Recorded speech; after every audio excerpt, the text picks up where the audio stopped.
Welcome to all of you. My name is Sushil Kumar.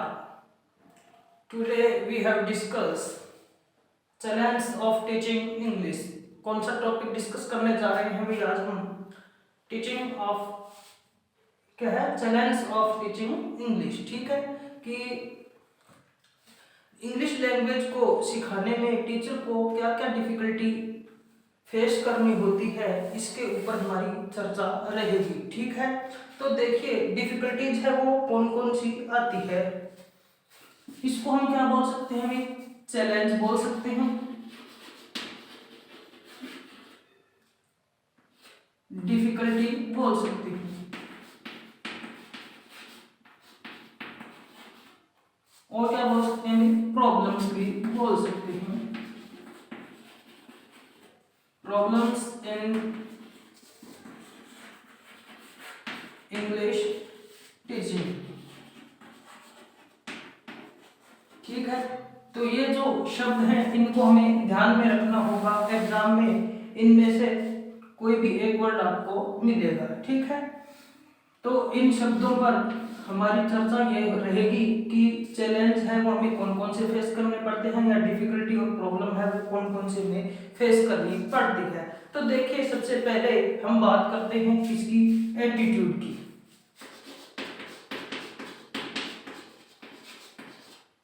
किसकी बात करने जा रहे हैं हम भाई?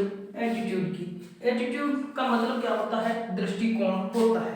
अब देखिए जो भी स्टूडेंट्स हैं यानी कि लर्नर, इंग्लिश लैंग्वेज के जो भी लर्नर है यानी जो इंग्लिश लैंग्वेज को सीखने वाले हैं, इसको हम स्टूडेंट नहीं बोलते, इसको हम क्या बोलते हैं भाई? लर्नर बोलते हैं। ठीक है, तो लोगों को कौन सी समस्या फेस करनी होती है वो हम बात करने जा रहे हैं कि उनका सबसे पहले तो जो एटीट्यूड है वो भी क्या है भाई? एक उत्तरदायी कारण है, और एटीट्यूड है वो नेगेटिव होता है। क्या होता है? नेगेटिव होता है, और लोग है वो टेरिफाइड होते हैं। क्या होते हैं भाई? टेरिफाइड होते हैं, यानी लोग है वो डरे सहमे होते हैं किसके प्रति भी? इंग्लिश लैंग्वेज के प्रति। जैसे पीछे 200 वर्षों तक किसने शासन किया था भाई? ब्रिटिश गवर्नमेंट ने राज किया था, तो उनसे भी लोग भयभीत थे और उनकी लैंग्वेज से भी भयभीत है। ठीक है, many peoples around the world are terrified by English. The natives of Commonwealth countries were expected to look up to their British conquerors with fear and respect। क्या है भाई? fear और respect दोनों ही है। क्या है? fear और respect दोनों ही है। क्या है? fear और respect दोनों ही है। The same attitude peoples has on the English language, और इंग्लिश लैंग्वेज के भी प्रति उनका दृष्टिकोण है वो ठीक वैसा ही है। As a result many natives of Commonwealth have unexplained fear. क्या है? अनएक्सप्लेन्ड फियर,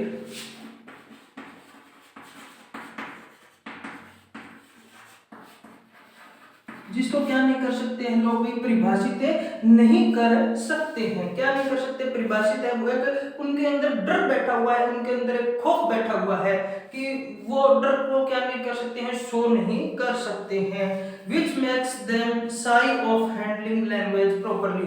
और ये इसके कारण क्या होता है भाई? शाई का क्या होता है? शर्म महसूस करते हैं। क्या करते हैं भाई? शर्म महसूस करते हैं। ठीक है, फिर हम बात करते हैं, एक तो हमारा एटीट्यूड हो गया और दूसरा हमारा कौन सा हो जाएगा भाई? प्रोनाउंसिएशन। क्या हो जाएगा? प्रोनाउंसिएशन। प्रोनाउंसिएशन है वो भी हमारा क्या है भाई? उत्तरदायी है किसके प्रति भाई? चैलेंज ऑफ टीचिंग है इंग्लिश के प्रति। One of the biggest difficulties a teacher of English faces to proper pronunciation. क्या है भाई? Not proper pronunciation. क्या है भाई? नॉट प्रॉपर प्रोनाउंसिएशन है, जिसकी वजह से भी क्या है? लर्नर है वो एक अच्छी लैंग्वेज है वो नहीं सीख पाता। ये अंग्रेजी की बात नहीं है, जितनी भी हमारी फॉरेन लैंग्वेज है उन सबके प्रति हमारा क्या है भाई, नेगेटिव दृष्टिकोण है। ठीक है, in India different regions have their own English assets. ठीक है, कि जितने भी इंडियन रीजन्स हैं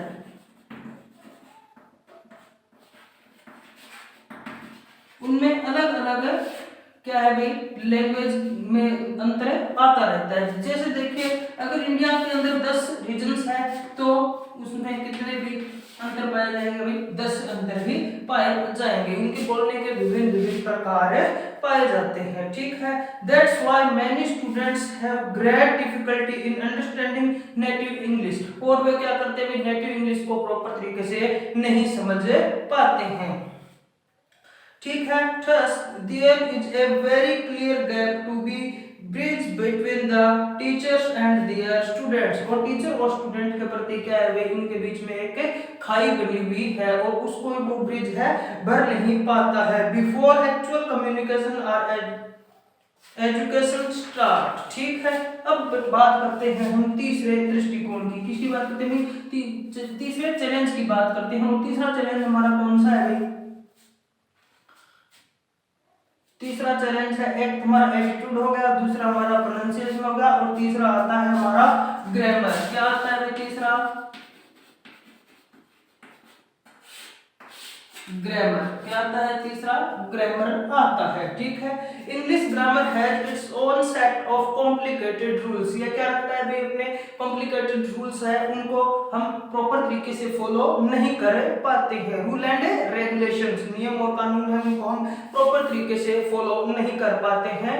ठीक है, a large number of students struggle with their recall and cannot really understand many principles on first and second reading। और क्या नहीं कर पाते हैं भाई, पहली और दूसरी बार जब भी हम इनके रूल एंड रेगुलेशंस को पढ़ते हैं तो क्या नहीं कर पाते हैं, उनको प्रॉपर तरीके से नहीं समझ पाते हैं। ठीक है, therefore students may find the British English quite different from American English। और अमेरिकन इंग्लिश और ब्रिटिश इंग्लिश में भी फर्क पाया जाता है। These challenge makes it necessary for any teachers of English to have a formed training in teaching practice and method। और ये क्या करते हैं, प्रैक्टिस और मेथड्स में भी बाधाएं पहुंचाते हैं। ठीक है, ये हमारी बात होगी इनके ऊपर। ठीक है, problems of teaching English in India. ठीक है, ये भारत में कौन कौन सी समस्या है, अब हम इसके ऊपर बात करते हैं। There are many difficulties in India. क्या है भाई, वहां पर इंडिया के अंदर भी बहुत सारी समस्याएं हैं। ठीक है, English language institutes at Allahabad and Hyderabad. दो जो अच्छे इंग्लिश इंस्टीट्यूट हैं वो कौन कौन से हैं भाई, एक तो हमारा हैदराबाद हो गया, एक तो हमारा कौन सा हो गया हैदराबाद, और दूसरा हमारा कौन सा है भाई, इलाहाबाद। कौन सा है, इलाहाबाद।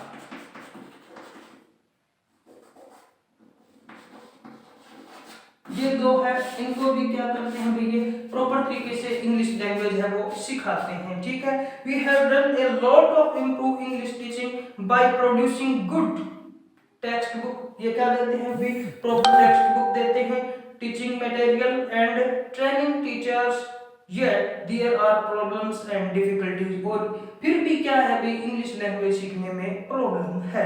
ठीक है, अब देखिए इनके अलावा भी कुछ समस्याएं हैं जो एक क्लासरूम के अंदर टीचर है वो अपने लर्नर्स को प्रॉपर तरीके से लैंग्वेज नहीं सिखा पाता। तो पहला तो जो हमारी है वो है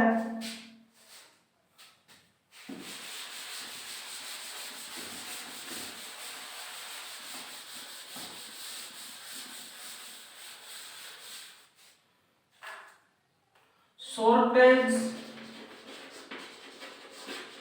of good teachers। Shortage of good teachers क्या है कि जो अच्छे टीचर्स हैं उनकी कमी पाई जाती है। ठीक है, अच्छे टीचर्स का मतलब है वेल ट्रेंड से। ठीक है, अगर टीचर्स को प्रॉपर ट्रेनिंग नहीं मिली होती है तो वो लर्नर्स को भी प्रॉपर तरीके से लैंग्वेज है वो नहीं सिखा पाता है। ठीक है, lack of proper teacher education,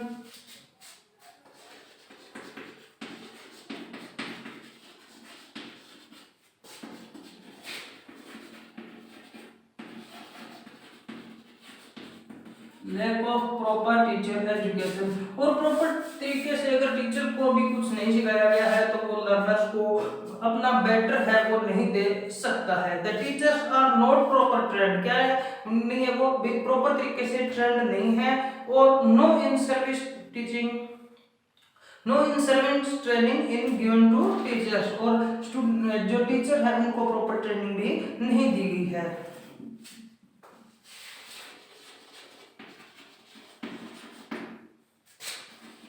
less use of language lab, ठीक है, इसका क्या मतलब है? Less use of language lab, language lab का मतलब होता है कि जो हमारे विजुअल एड्स है, ऑडियो विजुअल एड्स है, उनका प्रॉपर तरीके से टीचर है वो यूज नहीं करते हैं, जिसके कारण क्या है भी बच्चे सही तरीके से प्रॉपर प्रोनाउंसिएशन नहीं कर पाते हैं। ठीक है,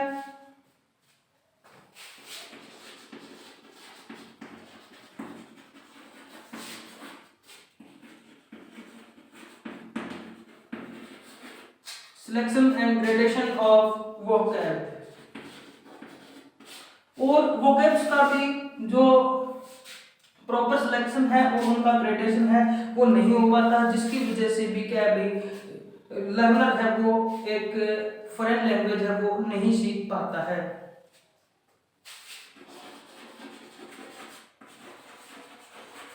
गुड रीडिंग मटेरियल, क्या नहीं कर पाता भाई? गुड रीडिंग मटेरियल, और जो हमारा रीडिंग मटेरियल है वो भी प्रॉपर तरीके से यूजफुल नहीं है। ठीक है, कल्चरल कंटेंट उसमें नहीं है, जिसकी वजह से क्या भी बच्चे हैं वो इंटरेस्टेड नहीं होते हैं। ठीक है, तो सफिशिएंट पिक्चर्स भी उनके अंदर नहीं होती, क्या नहीं होती? सफिशिएंट पिक्चर्स नहीं होती है, और क्या नहीं होते हैं भी एग्जाम्पल्स भी उनके प्रॉपर है नहीं होते हैं। ठीक है, लैक ऑफ क्या है भाई, किसकी कमी है? नेक्स्ट देखिए, lack of suggestive,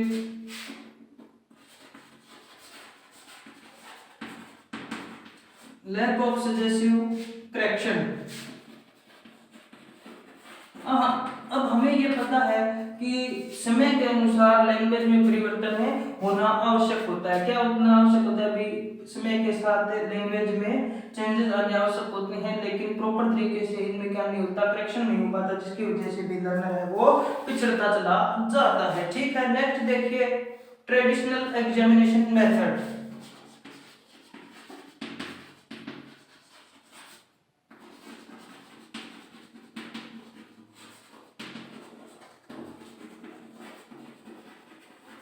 traditional examination method, traditional examination method का मतलब यह है कि जो हमारे पुराने जमाने में जिस प्रकार से एग्जाम वगैरह कंडक्ट किए जाते थे उन्हीं प्रकार से अभी भी सिस्टम है वो चलता जा रहा है, तो उसमें भी सुधार की आवश्यकता है।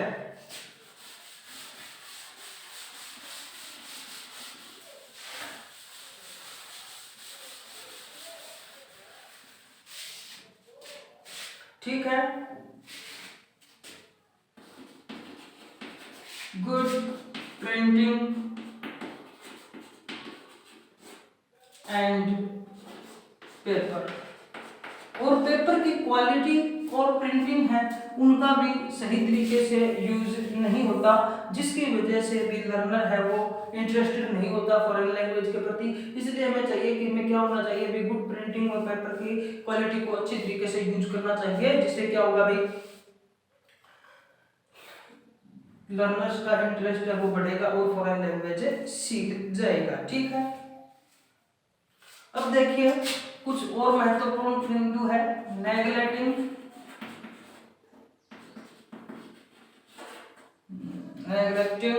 neglecting the aim of teaching English,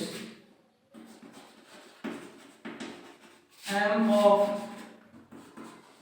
teaching English, और जो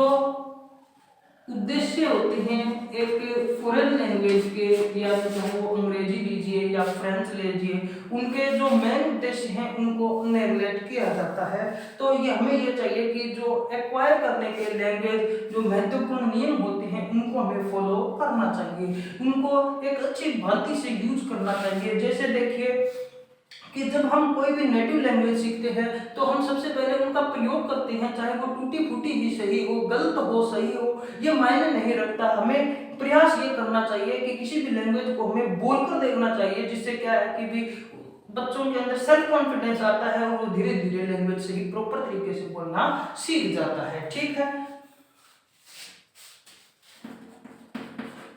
नो प्रॉपर प्लेस, और जो एक फॉरेन लैंग्वेज को स्थान मिलना चाहिए वो भी इसको नहीं मिल सकता। ठीक है, क्यों? क्योंकि इसके प्रति नेगेटिव हमारा दृष्टिकोण होता है।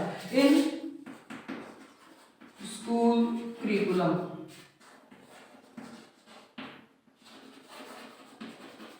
अब हम बात करते हैं स्कूल करिकुलम की।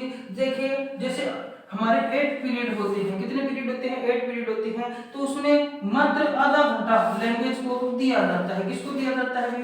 लैंग्वेज को दिया जाता है। अब आप ही बताइए कि आधे घंटे में क्या कोई लैंग्वेज सीख सकता है क्या? ठीक है, तो इसको प्रॉपर प्लेस मिलना चाहिए स्कूल करिकुलम के अंदर। ठीक है, जिससे क्या है कि बच्चा है वो आसानी से लैंग्वेज को सीख पाए। हम जैसे देखिए कोई साइंस का बच्चा है और उसको क्या फिजिक्स केमिस्ट्री मैथ ये पढ़ाते रहते हैं, हम लैंग्वेज के प्रति ध्यान नहीं देते हैं और रिजल्ट भी इसी के कारण डाउन होता है। रिजल्ट डाउन होने का क्या कारण होता है? हिंदी और अंग्रेजी में उसके मार्क्स कम होते हैं। जैसे देखिए पीसीपी में नंबर ले लेता है बच्चा 96, 97, 98% तक ले लेता है, लेकिन इंग्लिश जो हमारी लैंग्वेज इंग्लिश और हिंदी है वहां पर हमें कितने मार्क्स मिलते हैं अभी? 75, 80, 65, बस इनके अराउंड रह जाता है। ठीक है, तो स्कूल करिकुलम में क्या मिलना चाहिए? इनको प्रॉपर स्थान मिलना चाहिए।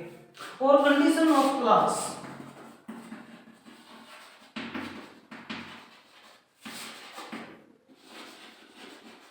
हमें क्या करना चाहिए भी? क्लास की जो कंडीशंस हैं उनको सुधारने का प्रयास करना चाहिए। क्या करना चाहिए? क्लास की कंडीशंस को सुधारना पड़ेगा। देखिए जैसे ओवर क्राउडेड क्लासेस है, क्या है? ओवर क्राउडेड क्लास है तो वो क्या करेंगे भी? हर एक बच्चे पर हम क्या नहीं दे सकते? प्रॉपर तरीके से ध्यान नहीं दे सकते, और प्रॉपर तरीके से ध्यान नहीं देंगे तो देखिए लैंग्वेज है वो एक डिफिकल्टी मानी जाएगी लैंग्वेज सीखने में। ठीक है, तो जितने भी हमारे स्टूडेंट पास बैठने की जगह होनी चाहिए उतनी ही हमें रखनी चाहिए। जैसे 25 या 30 जो स्टूडेंट है वही एक क्लास में प्रॉपर तरीके से रखने चाहिए। लो स्टैंडर्ड ऑफ बुक्स, और बुक्स का स्टैंडर्ड है उसके अंदर भी हमें क्या करने की आवश्यकता है? सुधार करवाने की आवश्यकता है। अगर सुधार नहीं करवाएंगे तो क्या नहीं होगी भाई? जो टेक्स्ट बुक है वो इतनी सहायता नहीं करेंगी। ठीक है, और क्राउडेड क्लासेस को हमें क्या करना चाहिए भी? नेगलेक्ट करना चाहिए। हमें प्रयास ये करना चाहिए कि सफिशिएंट स्टूडेंट एक क्लास के अंदर होने चाहिए। और बैड लाइट्स, जैसे लाइट की वगैरह की प्रॉपर व्यवस्था होनी चाहिए जिससे बच्चा है वो इरिटेट खुद को महसूस नहीं करना चाहिए। और नॉइज का बहुत ही विशेष ध्यान रखना चाहिए। ठीक है, जैसे पास वाली कक्षा है तो वहां पर क्या आती है भी? बच्चों की नॉइज आती है जिससे भी लर्निंग में डिफिकल्टी आती है। तो हमें क्या करना चाहिए भी? एक ऐसा स्थान है चूज करना चाहिए जहां पर क्या नहीं हो भाई? नॉइज नहीं हो, नेबरिंग क्लास की। ठीक है, तो ये हमारा हो गया चैलेंज ऑफ टीचिंग इंग्लिश, ये हमारा न्यू टॉपिक है। इसमें से 100% संभावना है कि आपको 1 या 2 प्रश्न पूछे जाएं, तो इसको गहन तरीके से अध्ययन कर लेना। और इसकी हम जो पीडीएफ है वो भी डाल देंगे। तो आशा करता हूं आपको ये टॉपिक समझ में आया होगा। ठीक है, और अगर ये टॉपिक समझ में आया तो चैनल को जरूर सब्सक्राइब कर लेना। और ये नया टॉपिक है इसलिए सभी बच्चों को शेयर जरूर कर देना। धन्यवाद।